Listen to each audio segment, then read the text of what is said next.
درود پاک کا ہدیہ پیش فرمائیں۔ اللهم صل على سيدنا مولانا محمد وبارك وسلم صلاۃ والسلام علیک یا رسول اللہ صلی اللہ علیہ وسلم۔ بسم اللہ الرحمن الرحیم۔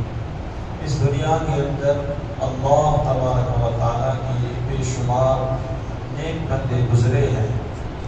میں انہی نیک بندوں میں سے ایک بندے کا ذکر کرتا ہوں۔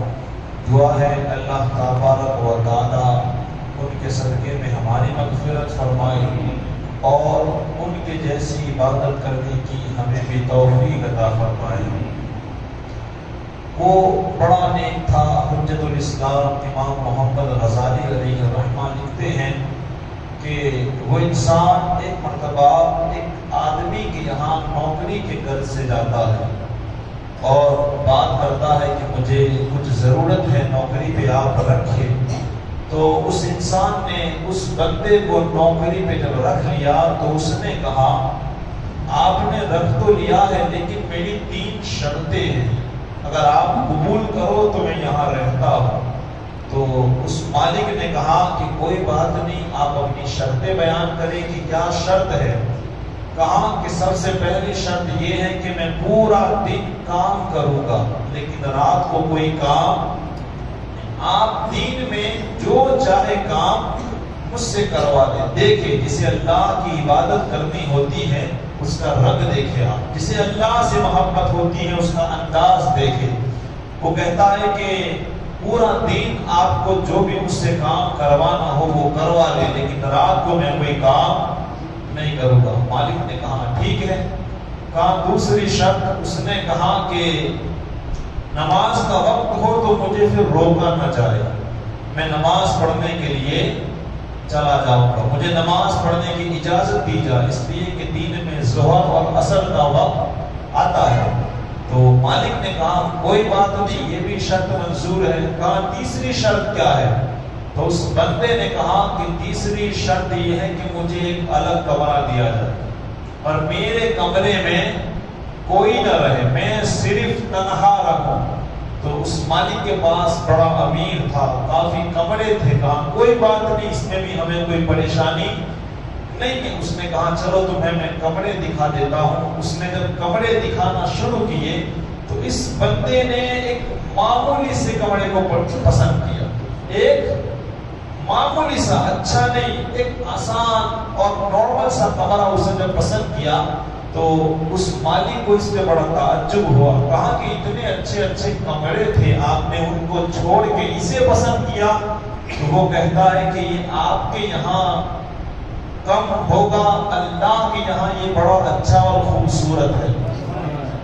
وہ اس میں رہنے لگا، کافی وقت ہوا۔ ایک مرتبہ ایسا بناؤ بنا کہ وہ مالک کافی دیر سے جب گھر پہ آیا تو اس نے کیا دیکھا کہ جس کمرے میں وہ کام کرنے والا انسان رہتا ہے اس میں روشنی ہی روشنی تھی۔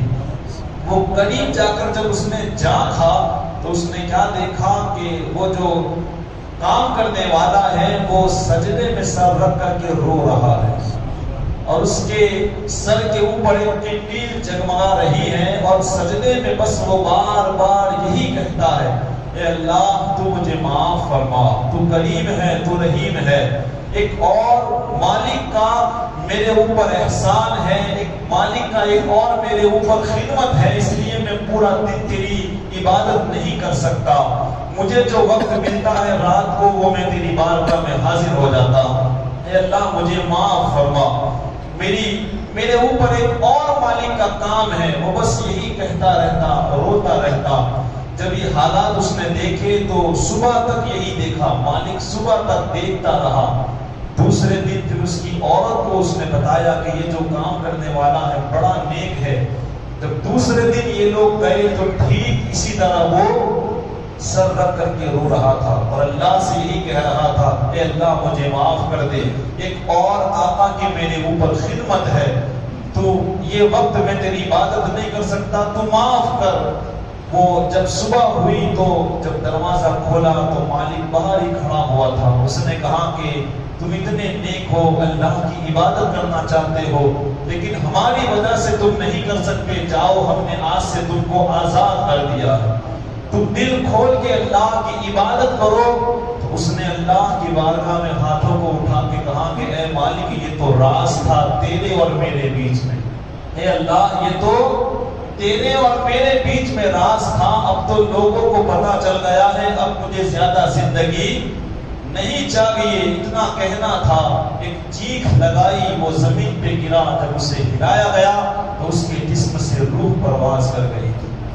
یہ بندے اللہ کے جو ہوتے ہیں نا، ان کی عبادت بھی ایسی، وہ صرف اللہ کے لیے کرتے ہیں، کسی کو دکھانے کے لیے نہیں۔ اللہ تعالیٰ ہمیں بھی ایسی توفیق عطا فرمائے، ہم نمازیں پڑھیں، خیرات کریں یا کوئی بھی عمل کرے، ہماری نیت صرف اللہ کے لیے ہو، کسی انسان کے لیے نہ ہو۔ دعا ہو اللہ تبارک و تعالیٰ ایسے بندوں کا ہمیں صدقہ عطا فرمائے۔ ان اللہ و ملائکتہ یصلون علی النبی یا ایھا الذین آمنوا صلوا علیہ وسلموا تسلیما۔